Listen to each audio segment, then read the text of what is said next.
Students, welcome to English explainer. आज हम पढ़ेंगे क्लास 11th के chapter landscape of the soul की समरी, जिसको लिखा है नथाली ट्रोवरोय ने। चैप्टर की बिगनिंग में एक चाइनीज पेंटर है जो कि बहुत ज्यादा फेमस थे 8th सेंचुरी में, जिनका नाम है वू दाओजी। वू दाओजी को तांग एम्परर ज़ुआनज़ोंग इनवाइट करते हैं अपने पैलेस में, सो दैट वो उनके पैलेस के लिए एक बहुत ही ब्यूटीफुल सी पेंटिंग बना दे और उनका जो पैलेस है वो ब्यूटीफाई हो जाएगा। अब वू दाओजी क्या करते हैं, अपनी जो पेंटिंग है जो वो तांग एम्परर ज़ुआनज़ोंग के लिए बनाते हैं, उसको एक स्क्रीन के पीछे बनाते हैं जिसे सिर्फ एम्परर देख सकें। अब एम्परर जब देखते हैं पेंटिंग, तो पेंटिंग बहुत ही ज्यादा ब्यूटीफुल होती है।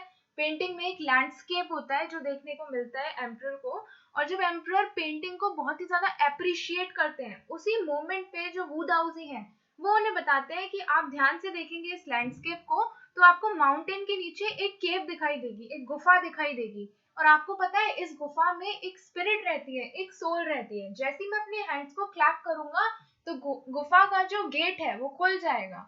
तो ऐसा बताने के बाद वू दाओजी अपने हैंड से क्लैप करते हैं और एक्चुअल में जो केव का डोर है वो ओपन हो जाता है और वू दाओजी अंदर चले जाते हैं। जब वू दाओजी अंदर जाते हैं तो एम्परर को बोलते हैं आप भी अंदर आइए, मैं आपको दिखाता हूँ। तो जैसे ही एम्परर अंदर आने को होते हैं, उसी मोमेंट पे क्या होता है, केव का जो गेट है वो वापस क्लोज हो जाता है और जो चाइनीज एम्परर है वो देखते हैं कि केव का जो गेट है वो तो बंद हो गया, और वू दाओजी जो पेंटर है वो भी वैनिश हो जाते हैं और उनकी जो पेंटिंग है वो भी उस स्क्रीन से हट जाती है। तो उसके बाद कभी भी वू दाओजी को देखने को मिलता ही नहीं है, मतलब उनका कोई भी साइन नहीं पता चलता। तो ये थी फर्स्ट स्टोरी एक चाइनीज पेंटर की जिनका नाम था वू दाओजी, जो राइटर हमें बताते हैं चैप्टर की बिगनिंग में। इसके बाद हमें वो एक और स्टोरी बताते हैं, और उस स्टोरी में क्या होता है कि एक चाइनीज और होते हैं जो ड्रैगन की आई नहीं बनाते हैं, और वो ड्रैगन की एक आई तो बनी होती है बट दूसरी नहीं बनाते हैं। ऐसा इसलिए वो ये सोचते हैं कि अगर मैं इस ड्रैगन की दूसरी आई को भी बना दूंगा तो ये ड्रैगन क्या है, फ्लाई करने लगेगा, उड़ने लगेगा। तो इस तरह की स्टोरीज हमें चाइनीज क्लासिकल एजुकेशन में देखने को मिलती है, जिस यहाँ पर राइटर ने हमें 2 बुक्स मेंशन की है। पहली है कॉन्फ्यूशियस की और दूसरी है ज़ुआंगजी की।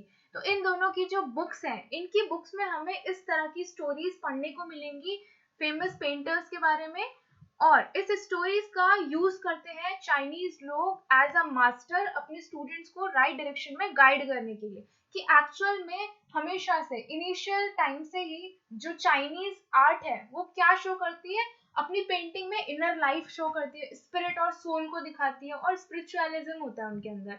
तो इस तरह की ही गाइडेंस वो अपने आने वाले स्टूडेंट्स को प्रोवाइड करते हैं थ्रू दीज स्टोरीज, जैसे कि जो बुक्स लिखी हैं कॉन्फ्यूशियस ने और ज़ुआंगजी की बुक्स ने। इसके बाद क्या होता है, अब हमें बात आती है 15th सेंचुरी की। अभी तक हम 8th सेंचुरी की बात कर रहे थे, अब हमें जो राइटर है वो 15th सेंचुरी के बारे में बताते हैं कि एक बहुत ही फेमस ब्लैक स्मिथ होता है। ब्लैक स्मिथ का नाम है क्विंटन मेट्सिस। अब जो क्विंटन है वो एक लड़की के प्यार में पड़ जाता है, और वो जो डॉटर होती है वो एक पेंटर की डॉटर होती है। अब जो पेंटर है वो क्विंटन को बोलते हैं कि मैं अपनी बेटी की शादी तुमसे नहीं कराऊंगा क्योंकि तुम तो एक ब्लैक स्मिथ हो, और उन्हें उनका प्रोफेशन बिल्कुल पसंद नहीं आता। तो क्विंटन क्या करता है, एक बार उनकी जो फादर इन लॉ है क्विंटन के, उनके स्टूडियो में चला जाता है पेंटिंग के, और उधर ही एक नए पैनल पे वो एक पेंटिंग करता है। उस पेंटिंग में वो एक फ्लाई बनाता है, इस तरह की एक फ्लाई बनाता है, और फ्लाई इतनी ज्यादा एकदम रेप्लिका होती है रियल फ्लाई की, बिल्कुल डिट्टो वो वैसी फ्लाई बनाते हैं अपनी पेंटिंग में, कि जब उसके फादर इन लॉ अपने स्टूडियो में आते हैं तो उन्हें लगता है कि एक्चुअल में उनकी जो शीट है उस पर एक फ्लाई बैठी हुई है, और वो उसे हिट करना स्टार्ट कर देते हैं। लेकिन बहुत ही जल्दी उन्हें रियलाइज हो जाता है कि एक्चुअल में ये कोई फ्लाई नहीं है but it's just a painting, और फिर उन्हें पता चलता है ये जो पेंटिंग है वो क्विंटन ने बनाई है। तो वो बहुत ही ज्यादा इम्प्रेस हो जाते हैं, और क्विंटन इस तरह से अपने लव को विन कर लेता है। ये यूरोपियन आर्ट की बात बता रहे हैं हमें, जबकि इससे प्रीवियस जो 2 स्टोरीज थी वो चाइनीज को लेकर थी। अब जो क्विंटन के फादर इन लॉ है वो अपनी डॉटर की शादी क्विंटन से करा देते हैं। इस तरह से 15th सेंचुरी में फिर क्विंटन बहुत ही ज्यादा फेमस पेंटर के नाम से मशहूर हो गए थे, और इनको कंसिडर किया जाता था one of the famous painters of his age. तो इस तरह से क्विंटन बहुत ही ज्यादा फेमस हो गए और हैप्पीली इनकी शादी हो गई। तो इस तरह की स्टोरीज से राइटर हमें ये बताना चाह रही है कि ये जो क्विंटन वाली स्टोरी थी ये तो यूरोपियन स्टोरी थी, जबकि इससे प्रीवियस टू चाइनीज स्टोरी थी। इस तरह की जो स्टोरीज हैं ये क्या करती है, रिफ्लेक्शन करती है, मीन्स हर स्टोरी अपना अलग अलग point of view towards art दिखाती है। यूरोपियन में हमने देखा कि वहां पर रियलिज्म की बात हो रही थी, रियलिज्म इन द सेंस जैसे ही फ्लाई एक्चुअल में रियल लाइफ में हम देखते हैं बिल्कुल डिट्टो पेंटिंग में भी उसी तरह की कलाकारी बनाना। जबकि चाइनीज में हमने देखा कि जो रियल लैंडस्केप होती है उसे ना बनाकर उसके अंदर कुछ स्पिरिचुअलिज्म था, कुछ स्पिरिचुअलिटी थी, इनर लाइफ की बात हो रही थी, स्पिरिट की बात हो रही थी, सोल की बात हो रही थी, एब्स्ट्रैक्ट आइडियाज थे, ऐसे आइडियाज जो हम डिफाइन नहीं कर सकते अपनी एक्चुअल लाइफ में। तो इस तरह से दो पेंटिंग्स के बीच में जो राइटर है वो डिफरेंशिएट करते हैं डिफरेंट स्टोरीज की हेल्प से। अब मैंने यहाँ पर इस पेंटिंग में आप यहाँ देख सकते हैं कि मैंने डिफरेंशिएट कर दिया है चाइनीज आर्ट को और यूरोपियन आर्ट को। Now let us begin with this differentiation.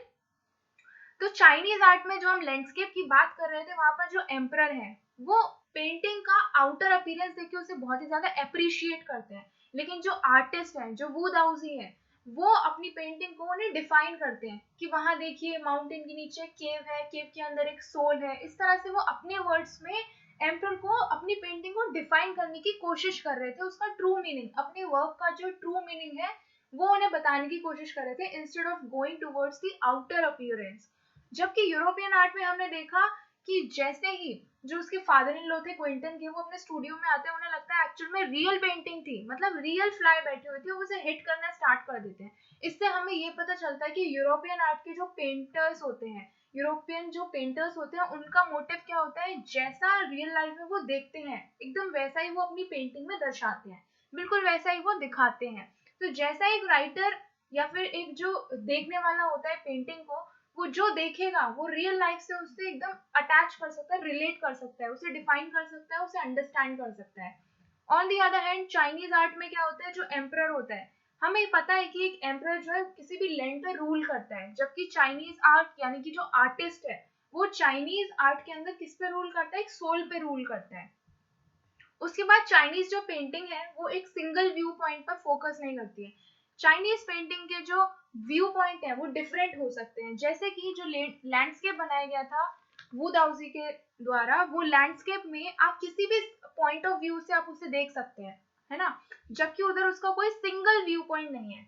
लेकिन यूरोपियन पेंटिंग बहुत ही स्ट्रेट फॉरवर्ड होती है, आपको अगर फ्लाई दिख रही है तो आप फ्लाई ही देखेंगे, लेकिन चाइनीज आर्ट में आप डिफरेंट पॉइंट ऑफ व्यू से, डिफरेंट थिंकिंग से उसे रिलेट कर सकते हैं। आप कह सकते हैं कहीं पर सोल है, आप कुछ और भी कह सकते हैं, लेकिन यूरोपियन पेंटिंग में आपको जैसा दिखता है वैसा ही देखते हैं। चाइनीज पेंटिंग में आप डिफरेंट व्यू पॉइंट से देख सकते हैं। One can enter a Chinese landscape from any point and travel in it, तो आप कहीं से भी एंटर कर सकते हैं, उसमें ट्रैवल कर सकते हैं।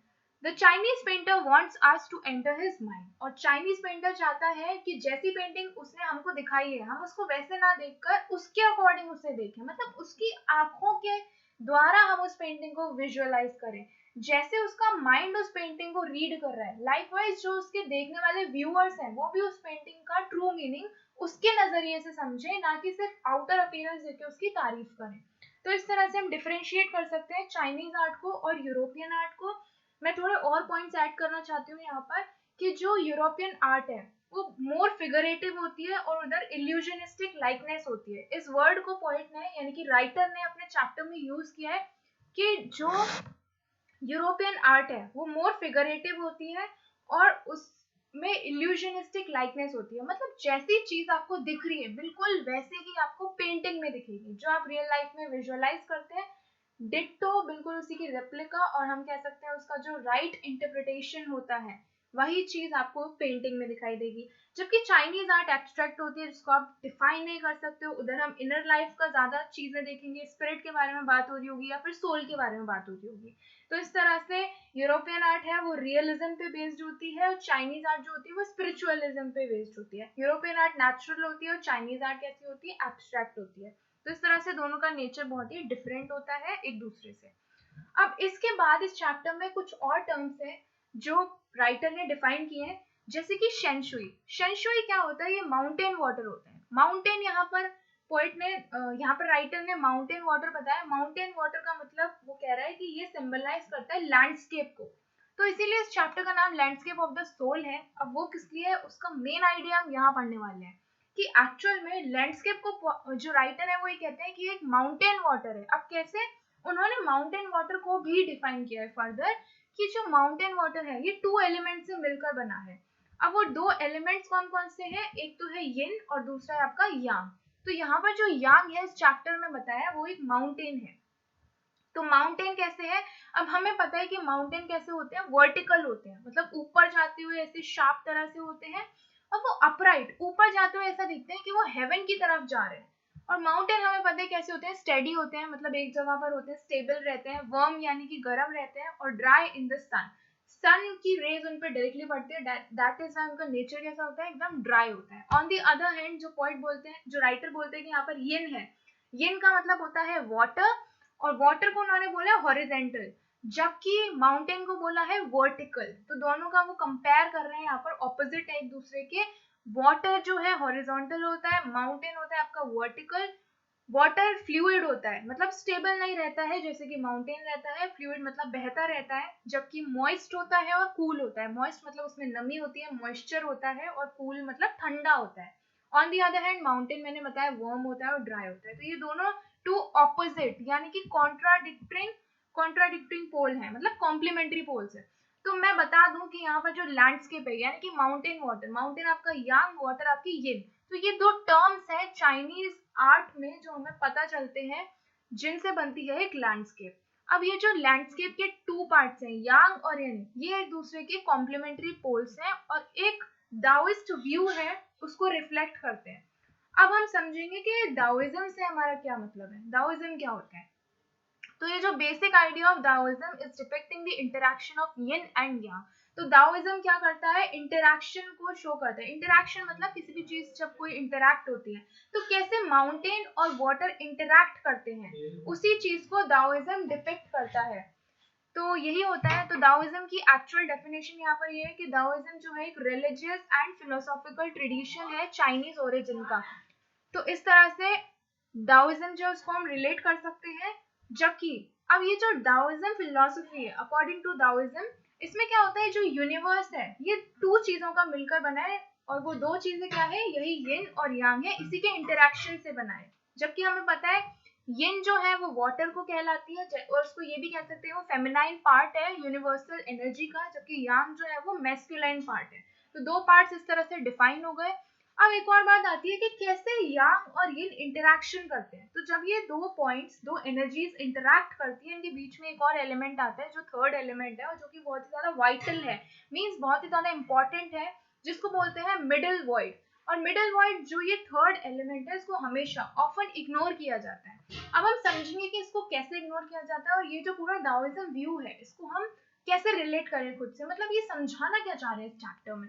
तो उसको समझते हैं। देखो, जब आप प्राणायाम करते हैं, प्राणायाम एक तरह का योग होता है, इधर आप देख सकते हैं इस इमेज में। तो इधर से आप क्या करते हैं, अपनी आपकी जो नॉस्ट्रिल्स होती है, आप एक जगह से, सपोज लेफ्ट साइड से अगर आप ब्रीथ इन कर रहे हैं तो दूसरी साइड से आप ब्रीथ आउट करेंगे। तो ये जो मोमेंट होता है जब आप ब्रीथ इन करके जो एयर है उसको रोक लेते हैं, और ब्रीथ आउट करने से पहले वो वहीं पर थमी रहती है आपकी ब्रीथ आउट करने से पहले, फिर जब आप ब्रीथ आउट कर देते हैं तभी वो फ्लो होती है और बाहर जाती है। तो ये जो मूवमेंट होता है सस्पेंशन का, जहां पर आपकी जो ब्रीथ है वो रुकी होती है और रेस्ट करती है इस मूवमेंट के बीच में, उसे ही बोलते हैं मिडिल वॉइड। और यही एक पॉइंट है जहां पर मेडिटेशन जो है वो अकर होते हैं। तो ओवरऑल इस चैप्टर में हमें शनशुई का मतलब भी हम समझ गए हैं। अब हम ये समझते हैं कि कैसे ये जो लैंडस्केप यानी कि जो माउंटेन वाटर है इसका क्या रोल है चाइनीज आर्ट में, हम कहाँ देखने को मिलता है ये। तो चाइनीज लैंडस्केप में क्या होता है, हमेशा चाइनीज की पेंटिंग्स में क्या होता है, चाइनीज लैंडस्केप में कहीं पर ना व्हाइट कलर का स्पेस छोड़ देते हैं, मतलब अनपेंटेड, उसको पेंट नहीं करते हैं वो। अब ऐसा क्यों है कि वो पेंट नहीं करते हैं, ऐसा इसलिए है क्योंकि वो जो अनपेंटेड स्पेस है वो क्या शो करता है, वही अनपेंटेड स्पेस इंटरेक्शन शो करता है between yin and Yang. That is why उसको फिर लैंडस्केप बोलते हैं अकॉर्डिंग टू देम। इसके बाद this is also where man finds a basic role.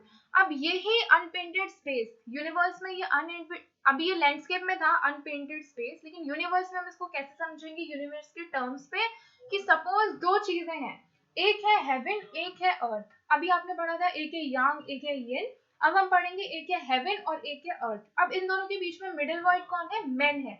तो मैन क्या करता है, एक चैनल ऑफ कम्युनिकेशन है, एक मीडियम ऑफ कम्युनिकेशन है बिटवीन हेवन एंड अर्थ। तो हेवन और अर्थ ये दो कॉन्ट्राडिक्टरी पोल्स हैं। हेवन आपका सपोज ऊपर है तो अर्थ आप समझ लो नीचे है, जबकि मिडिल वर्ल्ड में कौन है, आपका मैन है। तो मैन वहां पर क्या इंटरैक्शन को शो करता है और यही मोस्ट इग्नोर्ड होता है। तो इसके अलावा फ्रैंकोइस शेंग underlines man's importance, saying that man is neither lost nor oppressed by the lofty peaks, he is in the eye of the landscape।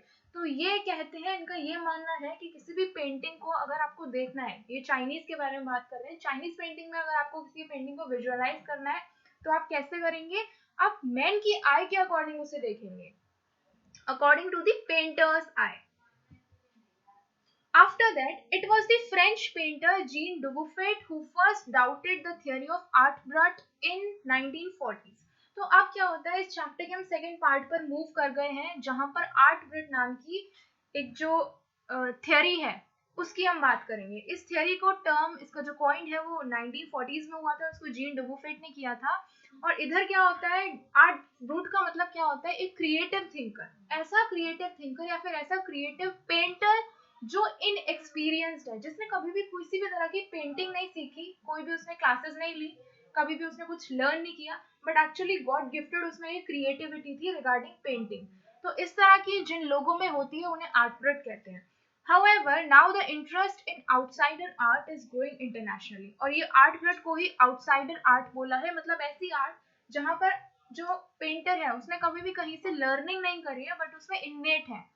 This type of art is described as the art of those who have received no formal training। तो यहाँ पर मैंने words में भी explain कर दिया है कि इस तरह की आर्ट उन लोगों की होती है जिन्होंने कभी भी कोई फॉर्मल ट्रेनिंग नहीं ली है, लेकिन वो खुद से टैलेंटेड होते हैं और आर्टिस्टिक इंसाइट होती है उनके अंदर, इननेट होता है ये उनके अंदर।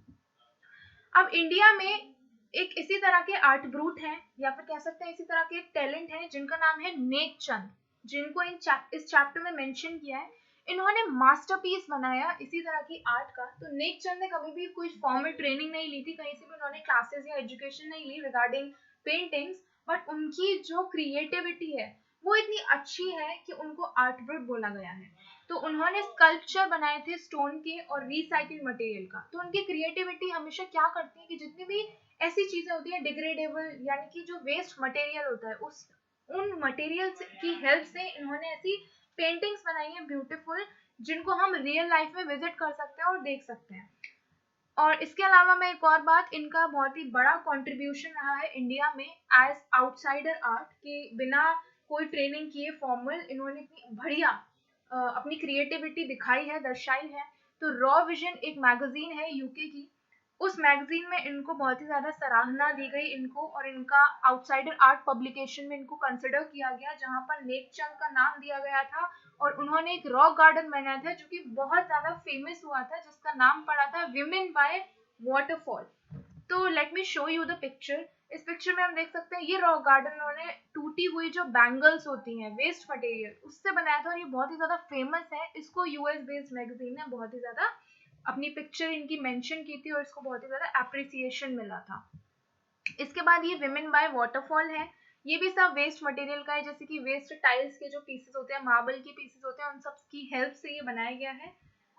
Now, as an appreciation of his art, the Swiss Commission for UNESCO will be honoring him by putting up an exhibition of his works। तो उनको अप्रिशिएट करने के लिए यूनेस्को में क्या हो रहा है, एक स्विस कमीशन है, वो एग्जीबिशन लगाएगा, उनके वर्क्स को दर्शाएगा, ताकि ज्यादा से ज्यादा पीपल देखकर क्रिएटिव हो और ही ज्यादा मोटिवेट हो। द 5 month इंटरैक्टिव शो, और 5 month का इंटरैक्टिव शो होगा जिसका नाम है realm of nature. Beginning October will be held at leading museums in Switzerland, Belgium, France and Italy। तो इन places पे इनका ये 5 month interactive show होगा। According to Nake, यानी कि according to neck Chand, the greatest reward, उनका जो greatest reward या फिर उनका जो greatest gift है या फिर bliss है, वो ये है कि जब लोग उनकी क्रिएशन को देखकर enjoy करते हैं, इससे इसी चीज में उन्हें सबसे ज्यादा खुशी मिलती है। So this was all about this chapter। If you like my video, then subscribe to my channel, like it and share it. Thank you.